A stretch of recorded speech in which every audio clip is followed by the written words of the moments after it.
thing, I started seeing that and seeing, wow, man, it seems like almost every one of these little component issues, no matter what it might be, whether it's HAARP, chemtrails, 9/11, JFK, it's starting to look like the big experts, the people who've been brought out and presented to us as the big experts on these subjects, have all been connected back to Scientology. I mean, as we talked about, William Bramley,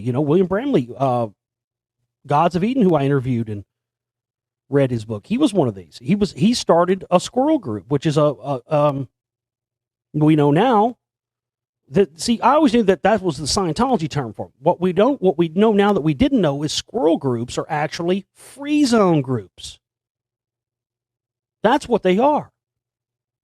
So that's what William Bramley, who wrote Gods of Eden, that's what he did. He joined Scientology and then went and used the information, went and started his own group separate from it. And his real name's not even William Bramley. It's Tor Dalin, I believe, is his real name. And so it just, it got me, golly. It just seems like almost every single individual little thing, that you can think about in terms of Scientology, the figureheads who brought those out are either connected to Scientology or are, in fact, are Scientologists. So I was, last night, again, I was just thinking, I was brainstorming, I was thinking, God, we gotta filter everything through this new lens now. And one of the things that popped in my head that I hadn't thought about in a long time, one of the topics I hadn't thought about in a long time that I remember Jones talked about for a long, long time, many, many times, because he always tied it into his eugenics angle and the rest of it. And it's also something that, kind of through my own homework and research, no one's ever really seemed to come up with a lot of answers on the Georgia Guidestones. And most of what has been out there has been speculation, and I don't really believe based in any real actual fact. But it's something that conspiracy theorists, especially Jones and others, have used for many years to reinforce their claims, and it is fascinating. So I said, well, let me do some digging. Boy, oh boy, oh boy. That brings us to the big reveal. Ladies and gentlemen, first off, I got to tell you, I'm on fire. I mean, I'm just on fucking fire right now. First with the stuff that's in Spellcasters 1.5, now this. Again, as I've talked about, man, constantly I get that reaffirmation that I'm on the right path because I just accidentally continue to find these big revelations. And this is a big one. It's one of those, gotta, take a breath for a minute, figure out where to start, because this is a lot. So I started thinking about the Georgia Guidestones and thinking, you know what? It was one of those things, I've talked about this before.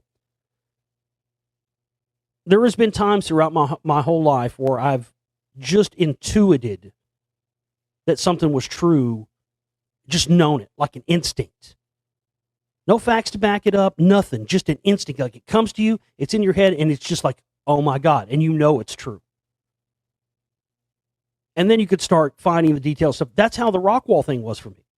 When I first read about the Rockwall, coincidentally, we're in Jim Marr's book, Rule by Secrecy, in 2004. Maybe we'll find out all the mysteries that we seek, and maybe we'll find out about this, that, and the other, and the ancient Rockwall in Rockwall, Texas. And as soon as I read that fucking sentence, all these experiences I had, me and my friend, when we were 16 years old, when we first got our license, we chased a UFO from Greenville, Texas, all the way to Rockwall, Texas.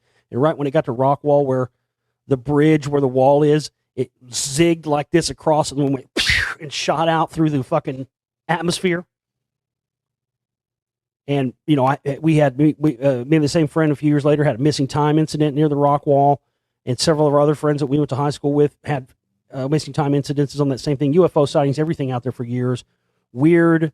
We had another incident that happened near Rockwall at the lake one time where me and my friend we still don't know what this was. It was some kind of it was an entity, essentially. We were out there late at night. We were young. We were like 20 years old and, bored, wanting to go hang out late at night, hang out by the lake, and we just went to go hang out by the lake this one night, and there was we saw these crosses where somebody had died, I guess, because you're not supposed to swim in Lake Ray Hubbard, which is the lake that covers up the rock wall, or part of it. It doesn't cover up all of it, but there are other things that don't even pertain to the rock wall. These rock dome things that they cracked that are buried under the lake. Anyway, somebody had died there by this spot we were at. They had wooden crosses up and stuff, and we were kind of sitting there looking at this. And as we were sitting there looking at this, it was some kind of spiritual energy, and it was not positive. It was there was some kind of evil force that, like, it hit me and my friend with such fucking force that it just caused us to both start crying instantaneously, like little girls. It scared the bejesus out of us. I mean, we were like sitting in a fucking Waffle House at like 4 a.m, holding our heads like, what in the fuck was that? All these experiences. As soon as I read those words about the rock wall, I knew instantaneously, even though I had no facts to back it up yet, didn't even know about the wall, haven't seen it, had no research. I just knew instantaneously by instinct that was the explanation to all those things I'd experienced all those years. And boy, was I ever right. I've told the story about 9/11 many times. Same thing on 9/11. I mean, as soon as it happened, I knew what it was. I was like, this is another JFK. This is a plot. You know, this is not what they're telling it is. I knew it instantaneously. No facts to back it up yet. Nothing. Just knew it. Same thing with this. There's just certain things, and I'm finding that more and more with this. So I was looking, doing some research, and I saw mention about some claim that somebody made that the Georgia Guidestones had something to do with Scientology.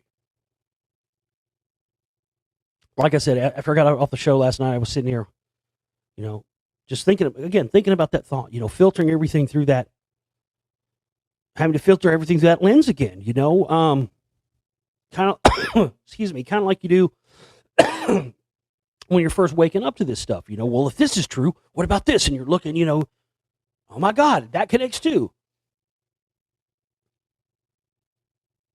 So when I had that sort of, thought about the Georgia Guidestones, I bet that's connected to Scientology. Start looking, boom.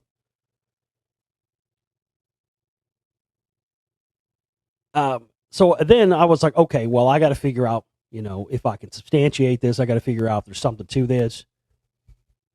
Because I had that gut feeling again, that, that suspicious feeling that it is indeed connected to them. And then found, just a little scant little mention that it might be somewhere on the internet. Who knows if it's true or not. But that's all I needed. Then the research starts. That's how much of this starts for me, Sometimes it starts with a little hunch like that. I bet this, and then find one little thread, and that's all I need. I'm off to the races after that. So I had found this claim that not only is Scientology connected to the Georgia Guidestones, they were commissioned and placed there lock, stock, and barrel by L.Ron Hubbard himself. Now, I know that sounds unbelievable. It's unbelievable to think about. So, let's start off with the person who made this claim. Because I'm sure the first thing that people who don't want to believe this information are going to say is, well, okay, where's the proof, number one, and the person who's making this statement, what about their credibility? The person who made this name is a guy by the name of Steve Fishman. Now, this is what blew me away. This is where the real information. Okay, so let's establish first off that this guy is a credible source of information. And this is how we do that. Okay, because this blew me away. I can't believe I didn't come across this guy already in my research. Steve Fishman is the guy. I'd heard about this case, but I didn't know about the specifics. Steve Fishman is the guy who single-handedly is responsible for us getting, back in the 90s, all the information on Xenu and the Wall of Fire and the upper OT levels of Scientology, all that information which the church had hidden and no one outside people who had gone through the levels had known about. It's one of those things kind of like I talked about last night with my information, and how I kind of carefully guard some of the newer stuff that I find, because once you put it out there, and I don't reveal some of the stuff till I put the films out, because once you put something out there, people can make 1,000 crappy YouTube videos before I can get a movie done on it, and then they never quote back the source. And I think this is one of those examples. I don't think this guy Steve Fishman gets the credit that he deserves. But I'm going to read some stuff here for you. This is unbelievable. So he was basically an upper level Scientologist that was pulling scams for Scientology, and he got caught. And when he got caught, they tried to fucking hang him out to dry, right? Like they do to plausible deniability, just like the CIA does. You get caught doing something, by somebody else, even though you're working for the CIA, they'll disavow, any acknowledge of you're working with them to protect themselves. Plausible deniability. That's what plausible deniability is. The origins of Steve Fishman's dispute with the Church of Scientology lay in a fraud scheme that he conducted from 1983 to 1988. Fishman joined dozens of class action lawsuits by presenting stock purchase confirmations that he had stolen from his employer and forged. In this manner, he made approximately $1 million, as much as 30% of which he spent on Scientology materials and services. So think about that. So they get him into doing these scams and schemes and ripping all this money, $1 million off, and then just get him to, it's like money laundering. That's exactly how they do it. They get him to pull these schemes off. They show him, how to do it and tell him how to do it and instruct him how to do it. He does it. And then what does he do? He siphons off 30% of that $1 million, $300,000 into Scientology auditing stuff. And then if he gets caught, what do? Oh, we don't know this guy. He was operating on his own. Fishman was arrested in July 1988 and charged with several counts of fraud. The FBI also investigated the possibility of church involvement in the scheme. Fishman's attorney, Mark Nurek, had planned to use an insanity defense, offering false memory syndrome theorist Richard Offshee and psychologist Margaret Singer as expert witnesses. Fishman sat for a 7-part videotaped interview with Offshee and Nurek. In the interview, he discussed in detail various aspects of Scientology doctrine, his own Scientology involvement, and the church's response to his arrest. Fishman claimed that the church staff had ordered him to murder psychologist Huey Gertz, who had knowledge of his Scientology involvement, and then for Fishman to commit suicide. So that's crazy. So he goes and testifies that not only was, they were they involved, they wanted him to murder this psychologist and then commit suicide himself. And I think about that. How many people have probably, this guy didn't go through with it, but think about how many people we don't know about that probably did go through with something like that. At the same time, according to Fishman, he participated in a conspiracy with church staff to deflect accusations of church involvement by submitting fake documents and making false statements to his defense team. For these acts, he was further charged with obstruction of justice. The court ultimately blocked Nurek's defense strategy by rejecting both expert witnesses based on the testimony of opposing expert Dick Anthony. Fishman pleaded guilty to 1 count of mail fraud and 1 count of obstruction, and the court sentenced him on July 20th, 1990 to 5 years imprisonment in the Butner Federal Correction Institution. Fishman later claimed that the church hired Scientologist inmate Luis Martinez to kill him in prison.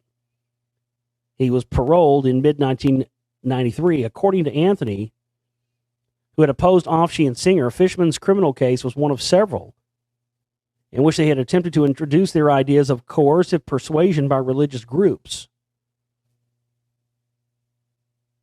In 1991, while Fishman was still incarcerated, Time magazine published a highly critical cover story on Scientology by Richard Behar. The story mentioned Fishman's fraud conviction and the alleged plot to eliminate him and Gerritz. The church responded by filing libel lawsuits against Time Warner, Behar, and Fishman and Gerritz jointly. In support of his contention that he had been brainwashed in order to murder Gerritz, Fishman attached a series of documents to a motion to reconsider venue. This filing has since become known as the Fishman Affidavit. See, I'd heard about that. It included purported Scientology documents describing obstructionist tactics used in the event of an arrest. So, again, how to obstruct justice, how to do that. If you're caught and arrested with doing a crime that Scientology sanctioned, and of course that's what he did. He was served with obstruction of justice. Did 3 years on it.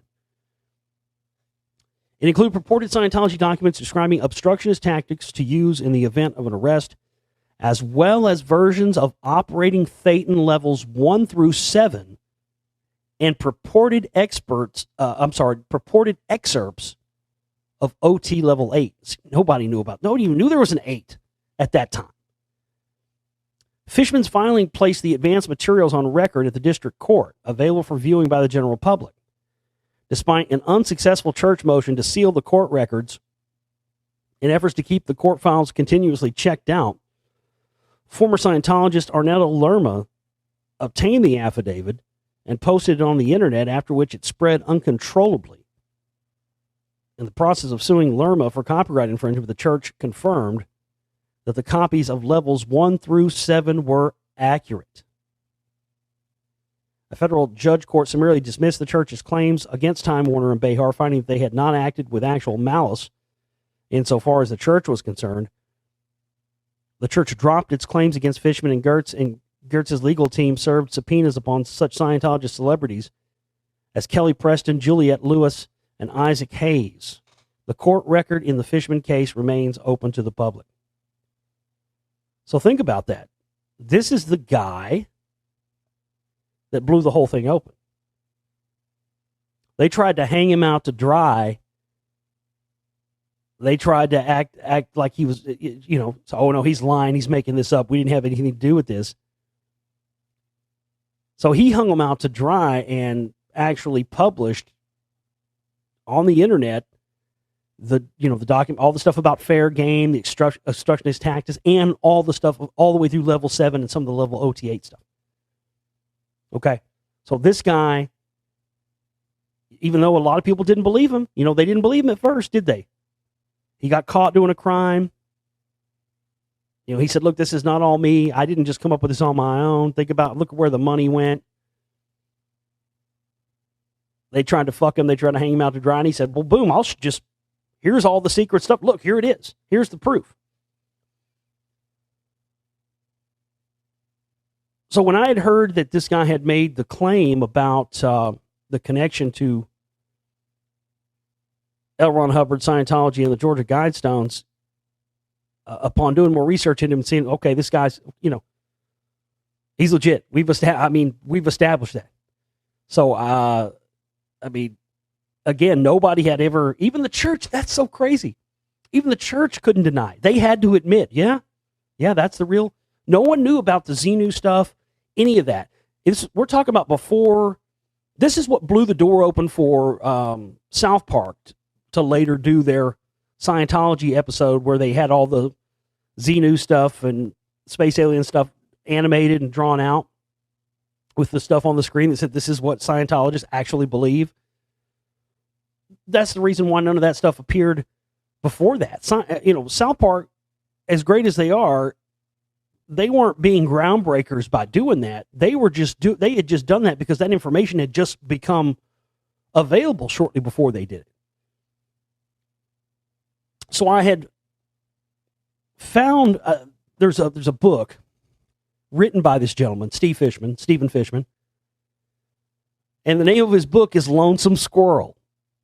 Because again, that's what the people they call it take the information off and start fucking free zone groups. And in here in chapter 6, he's discussing some of the conversations, and really the whole book is all about his experience and the things he experienced while he was in Scientology. And I haven't read the whole book because I just found out about it last night. Obviously, I'm not going to have time to read it, but I did find the piece of information I was looking for. And I got to tell you, ladies and gentlemen, as you know, I don't sensationalize stuff. I don't blow stuff up out of proportion. But this is bigger than I even expected. I mean, this, what I'm about to read you, ladies and gentlemen, proves beyond any shadow of a doubt one I've been presenting in my work, here on the show, in the film, The Spellcasters 1.5, and now in Volume 2 I'm working on. So this gentleman, Steve Fishman, we were just discussing, is relaying some information here in Chapter 6 of his book about a New Year's event, New Year's Scientology event, in which he was talking to one of the upper echelon guys, Pat Broker, I guess is this person's name.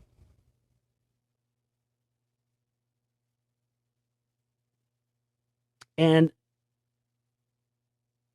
you know, God, this is unbelievable. This also proves another, you know, I'd had this hunch. See, I'd heard that L.Ron Hubbard was very anti-Britain, UK against the British government, very anti-British government.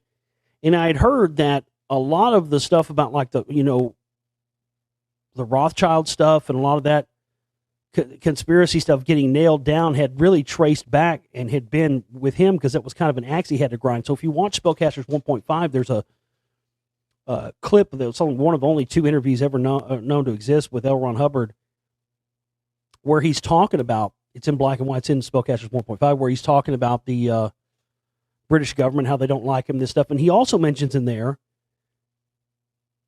that they were going on expeditions to look for ancient civilizations and lost civilizations in the Middle East, in Iraq, and in those places. See what I'm saying? Hubbard was going and looking for the same exact stuff that Hitler was. He was looking for these evidence of lost civilizations and whatnot, because as we've established, all of the connection between the Anunnaki stuff and Sitchin, now that Hubbard believed that tied in with Scientology, and he was going on his own expeditions. Listen to this. This is just unbelievable. This is, again, from Steve Fishman's book. He says, the New Year's event was so memorable for me. Pat Broker, the executive director of the Commodore Messenger organization, that's a Scientology organization, spoke about what the second 30 years in Scientology would be like.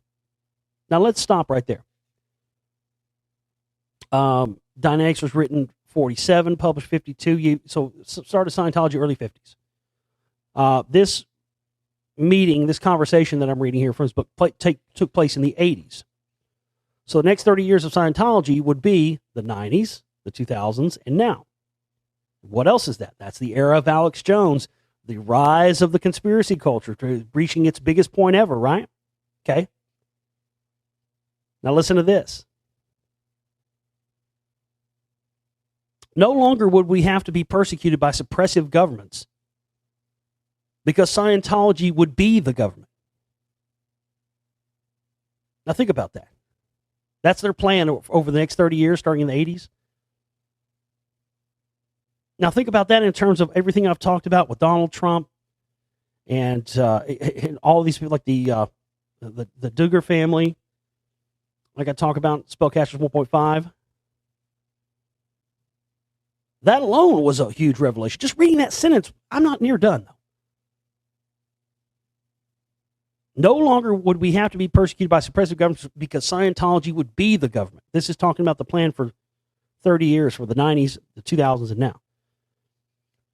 Somewhere in the corner of a remote, isolated section of the planet would be the Museum of Psychiatry and Barbaric Mental Health Antiquities, which will stand as a painful reminder that the brutality of man's darkest hour shall never be permitted to be repeated again. Never shall we Scientologists rest, Pat Broker vowed, until the very last asylum and the very last prison becomes the very next auditing room. So I love that. This thing, again, that's what I've always talked about, even before I knew all this stuff about Scientology and Jones, is, any of these people that talk about how they want to overthrow the government and the rest of this, you always got to be leery of that, because one of the things you never hear out of these people's mouths is what they want to replace it with. Because 99.9% of the time, anytime there is an overthrow, what that government is replaced with 99.9% of the time is worse than what was there before. And that's always been my concern with these CMP types, Christian Dominionists, all these people.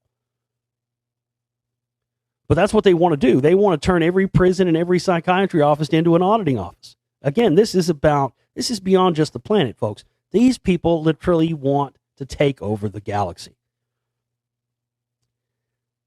Pat mesmerized the audience, and the standing ovation was the longest on record, a full 17 minutes.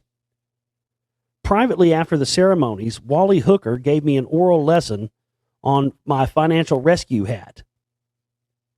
That's financial rescue. That's a lot of stuff that he uses. Scientology has their own language and stuff, and their own terminologies for things. But listen to this.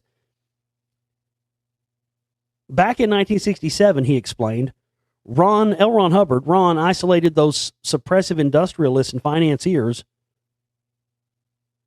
who by their evil acts were dramatizing a catastrophe that had occurred in this sector of the universe some 75 million years ago.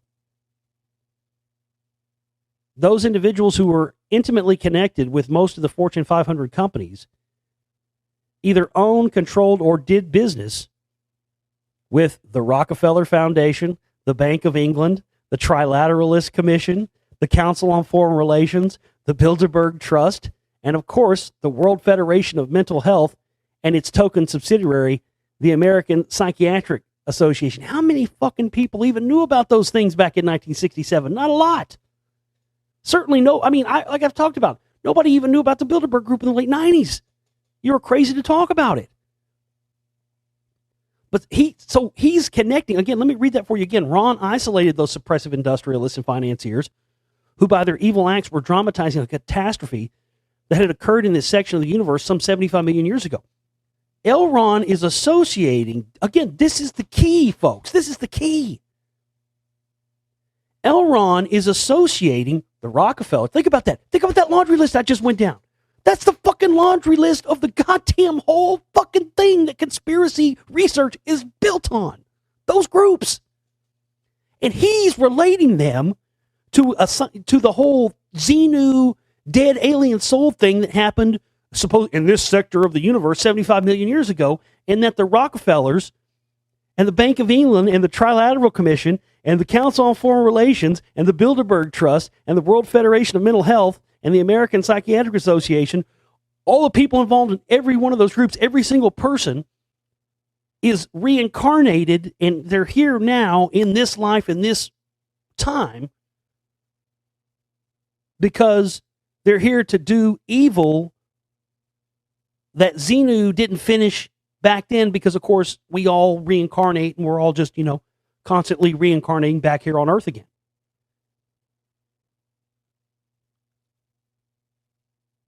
I didn't even count on this, folks. This is beyond, I don't even know what to say. This is beyond what I expected. I've already shown you the evidence, folks, in spades, that these people have been behind the conspiracy movement, but this is beyond. This is in 1967. L.Ron Hubbard is talking about how these. So the whole basis, folks, for all the conspiracy stuff. Again, filtering it through that new lens. Now, when you listen to Alex Jones talk about all these things, George Soros, whoever it may be, these guys believe that the people who are their enemies, the people that work in the psychiatric parts of the big bankers, Rothschilds, whoever, are the evil reincarnations of Xenu. This is what they believe. This is why they take this conspiracy stuff so seriously, folks. I knew, see, this is the key. I had never been able to find it. But it was, again, another one of those hunches. But I'm not done. Give me a minute. We still haven't gotten down to the Georgia Guidestones yet. We're not done. I just knew that there was something to do. I just had not been able to figure it out. This is it. I have not been able to figure out what has been the obsession. Because it's not only that the Scientologists and CIA-approved figureheads have become the only people that have been able to rise to the top throughout the decades in the whole conspiracy genre, but it's the fact that it seems so ensconced within the belief system of Scientology itself, inseparable. Meaning that whatever the implications and the real importance of this type of conspiracy research are, it goes right to the heart of Scientology itself. But I've never been able to prove that. Well, that proves to be any shadow of a doubt. I'm not done. While Ron was on his naval vessel, the Royal Scotsman, which was later called the Apollo, he cognited that recovering funds from corporations with these affiliated with these suppressive persons and groups would be an effective way to handle all of their out ethics, corporate theft, and fraud, and return a portion of this to the third dynamic in order to create a stable cause point from which all this evil or enthea could be turned around. Financial rescue was Ron's way of making things right. Peter, it turned out, had been trained in financial rescue when he did his internship at the New York Org in 1974 or 1975. What was the catastrophe that occurred 75 million years ago? I asked Wally. I thought the history of the Thetan began 76 trillion years ago. Wally started to laugh. You are confusing the time when we were trapped in human bodies with the date we were packaged and shipped to Earth as prisoners. 76 trillion years ago, we were tricked into occupying physical universe bodies, and we have been forced into accepting the false cycle of life and death of the body ever since, when in actual fact, none of it is real. A Thetan cannot die. How can a spirit die?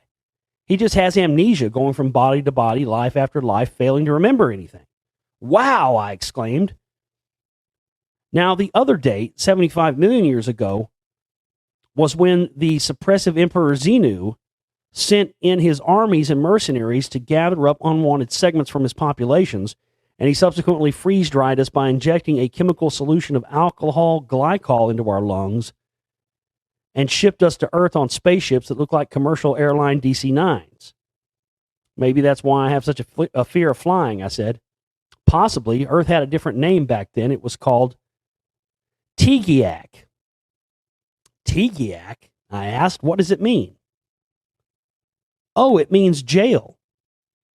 In what language? I wondered curiously. Markabian, of course.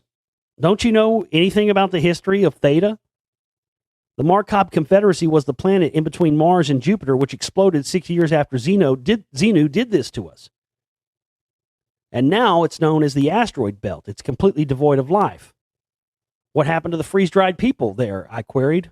We're all here. That's the WOG society we live in. You don't think they became that crazy for nothing, do you? I suppose not, I said. Anyway, once Xenu transported all the Thetans over here, he blew them up with explosive hydrogen bombs, which were suspended over some of Earth's most active volcanoes. It was a real noisy mess. How did we live through that? Well, it didn't end there.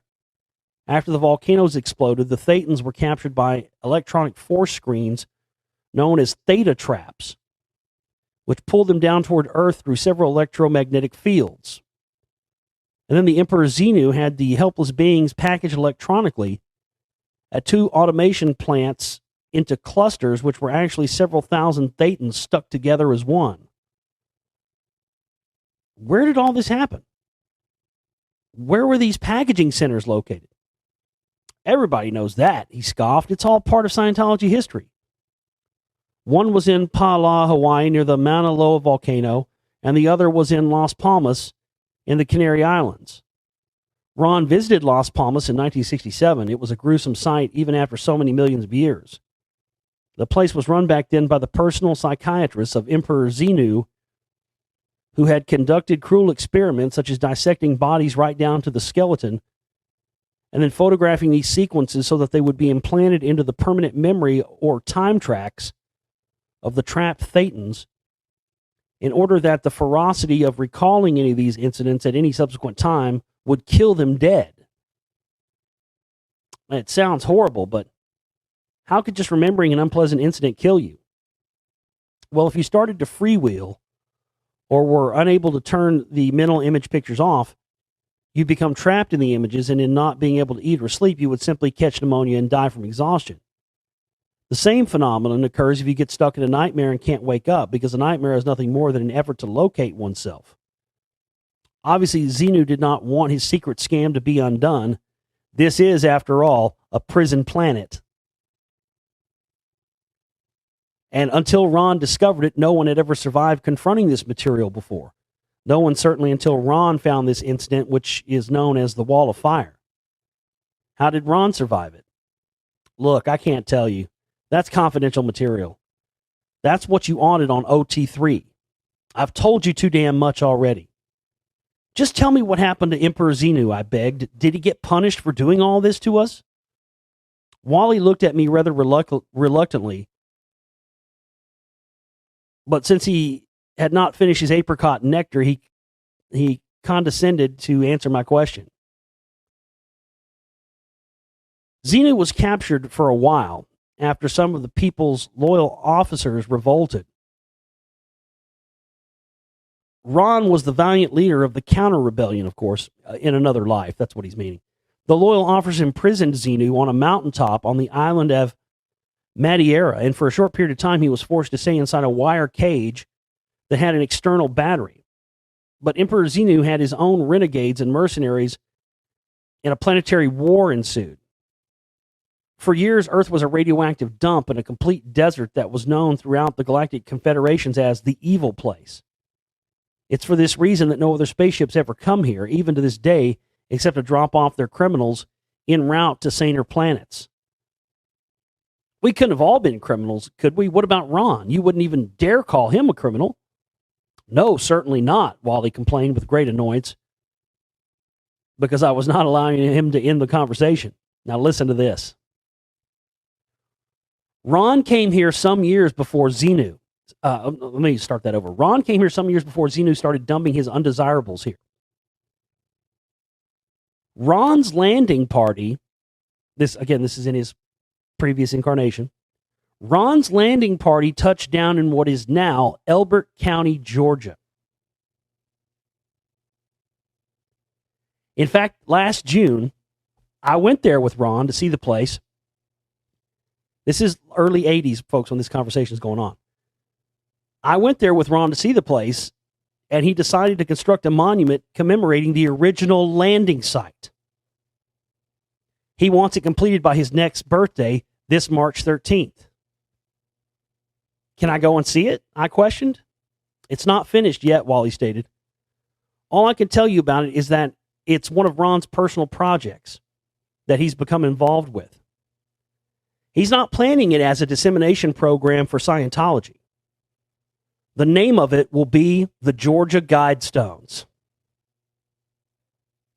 And he's planning to turn it over to the state of Georgia when it's completed so that it can be preserved as a state landmark and never be torn down. Ron just wants to commemorate the first landing site on Earth. That's all. He's very sentimental and nostalgic when it comes to history, although few people know it. Where is this place? I asked. It's in the center of a farm on a hill on Route 77 between Elberton and Hartwell, Georgia, right in the middle of nowhere. Ron always liked to go to Stonehenge when he was in England, and going to look something. It's going to look something like that, but more modern. Won't his name be on it as a sponsor or something? He doesn't want that. He doesn't want that at all. When we went there, he told everybody that he was a former concrete worker named Robert C. Christian, whose great-grandmother was from Georgia. It was a marvelous mock-up. Of course, he did tell Joe Findley, the man at the Elberton Granite Finishing Company who was building it, that he was a war hero in World War II, which is certainly true. There's only one thing that puzzles me, though. Why did he choose the name Robert C. Christian? Ha, ha, ha, Willie laughed. You're pretty smart picking up on that without having done OT7 yet. Well, now that I asked, why did he? It was just Ron's way of getting back at Emperor Xenu for what he did to all of us. Ron has a very good sense of humor, as well as the capacity to use a little sarcasm whenever he has to make a point about something. I don't understand. What does Xenu have to do with the name Robert C. Christian? Xenu, like all the rest of us, picked up other bodies in his subsequent life cycles and is far better known for one of his more recent identities than he is for Xenu. Why, I asked. Was he Hitler? Wally looked at me as if I had just arrived from another world and didn't know a fucking thing. He shook his head from side to side and gulped down his drink. No. Xenu wasn't Hitler, he answered. Xenu was Christ.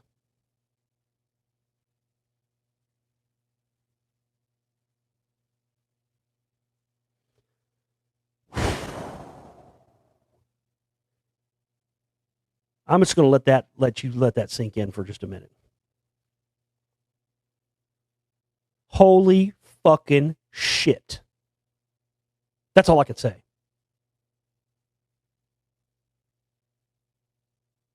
Think about that for a minute, folks. Let it sink in. Think about that in terms of everything I've already talked about and revealed to you in my films.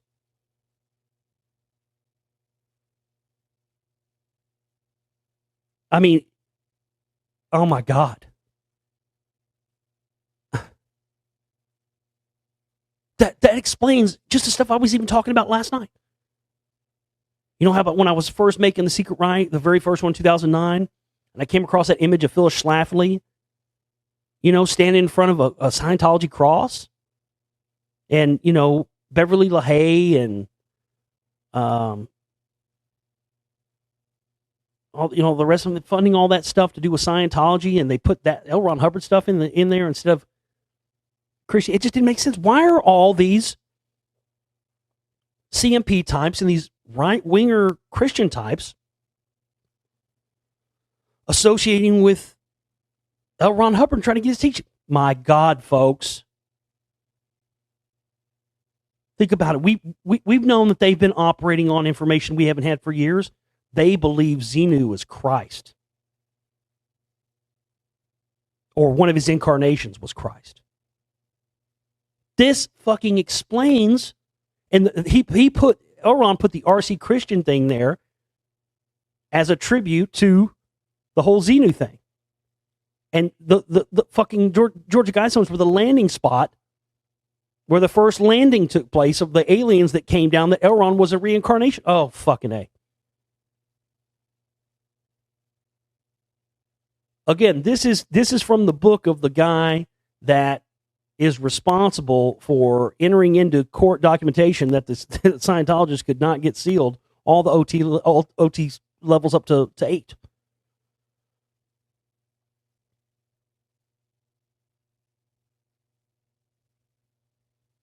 This is just huge. This is massive. This may be one of the biggest revelations that I've ever come across as far as this information.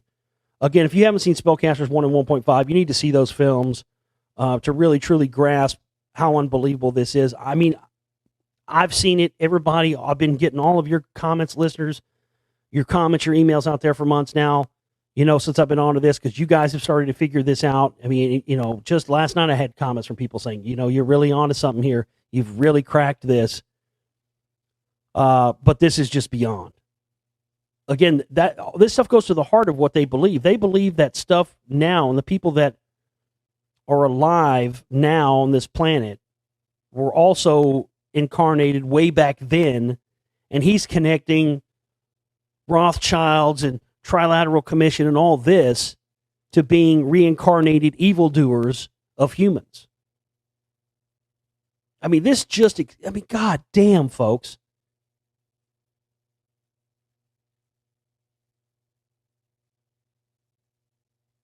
And it makes sense. I just, because Alex Jones really went off about the Georgia Guidestones so much, and I'd always felt like he was lying. Always felt like he was like I always felt like Alex Jones knew something about the fucking Georgia Guidestones that he was not saying. I don't know why. And all the research and all the stuff, it just felt like something that we should have already cracked by now. And here's this conversation that took place in the 1980s at a fucking Scientology thing in somebody's book that did it.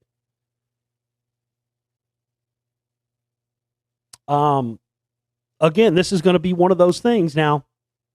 It's going to be one of those things, but you heard it here first. I don't think anybody else has found this information, or I don't think anybody else is. It's going to happen now. It'll probably happen now. You watch. But just so everybody knows, we have a record. We have proof. You heard this shit here first, folks. I mean, any of the questions, any of the things that we wondered about the Georgia Guidestones and stuff, now we can put it to rest. But I mean, the universe, whatever you want to call it, the creator, it always leads me to the info, folks. I mean, it always puts it in front of me. That's why I don't get frustrated. I mean, it's tough, man. This is the toughest thing I've ever done in my life. And it's tough not knowing every month if we're going to be able to continue or make the next film or whatever else to get our operating costs. But I've never given up. And this is why I've never given up, because when I'm on the right path of something, I start getting big time signs and signals, just like I do if I'm on the wrong path or something. I get big time signs and signals. But I've never had as many happen to me as have happened since I've been involved in this research. And folks, as you can see, I mean, this is deeper than I ever imagined. And this proves beyond any shadow of a doubt that all my suspicions I've had and all the research that I've shown and proven up to this point about the connections to the entire conspiracy and so-called truth genre being completely created and controlled by the CIA and Scientology, folks, is absolutely beyond any shadow of a doubt the truth. As hard as it is to accept, it's hard for me to accept it, folks, but here it is.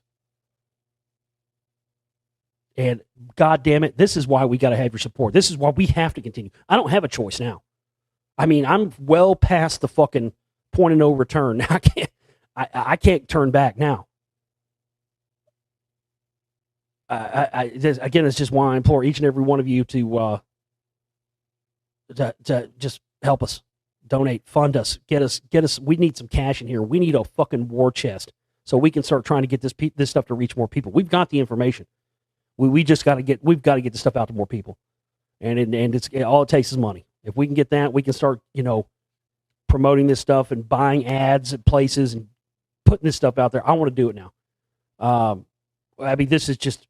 I'm just on fire. I feel like I fucking did when I started 10 years ago again, because there's no question now. If you had any doubts, and I understand, I mean, this is crazy shit. I can understand, but folks, there's no doubts now. I mean, I've made a fucking excellent case in these films so far, but this is just, I mean, this is the end. This proves it.